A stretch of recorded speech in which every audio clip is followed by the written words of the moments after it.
Now we're going to move on to Senator Moran, who again has introduced some legislation here to stop the Labor Department from implementing this regulation. Some interesting points that Norma brought up, Senator, says it doesn't really affect kids on your family farm and that some of these programs would still happen. So what's your issue with this regulation proposal?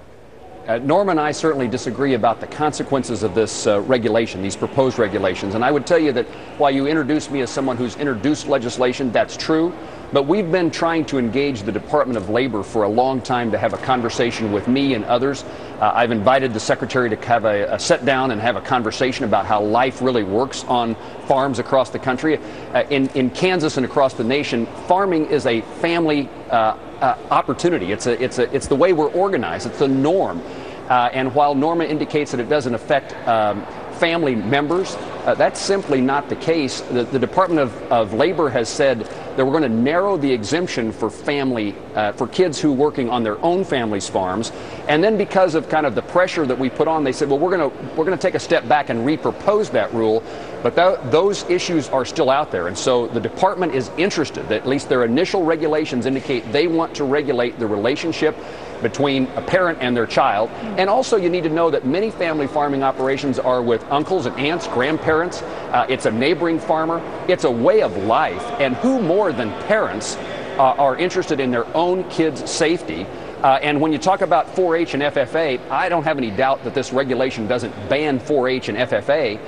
But those are the programs that we are currently using to educate young people, to get the training necessary to allow them to work on farms. And we're replacing that with the Department of Labor. 4-H and FFA know a lot more about family farming operations than the U.S. Department of Labor. Now, we reached out to the Labor Department to get a little bit more information on that. We're awaiting some of their responses to our questions. What do you think the real intent here is, Senator? Because it seems like you have some doubts. What we know, at least superficially, is that this is just about keeping our children safe. But you seem to have a doubt on that. What do you think is the real intention here? Well, only with one exception do I think it's something other than trying to keep our children safe. I think it's, people have sat down and said, what can we do to make children safer? And this was the solution. My point is, this is not the solution. We need to perhaps strengthen local high school agricultural programs. And incidentally, the studies indicate, you can find studies, I suppose, to support whatever position you want, but even the study that Norma mentioned covered a wider array. People over 21 were included in that study. People who had committed suicide were included in the deaths. Individuals that were harmed in recreational activities, not in employment setting, are included. So in my view, those numbers don't indicate the magnitude of the problem. We want every child to be safe. And my point is, who better than the local VOAG instructor, the 4-H leader, and especially mom and dad to help make those decisions? And if we don't teach kids about safety now and give them some experience, say at age 15, when they're under these rules, then eligible to come to work a few years later, they will not have had the experiences necessary to grow into the job.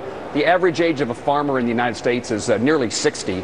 Point well taken, Senator. We're losing our opportunity. We look forward to having you back on to talk more about it. Again, it's proposed regulation at this time. We found data on injuries and deaths for children only go back to the early 1990s. So you're right in pointing out there's some challenges to the context for some of the statistics that are being used. So we look forward to having you back to talk more about this, Senator. Thank you very much. Thank you for the opportunity. It's important.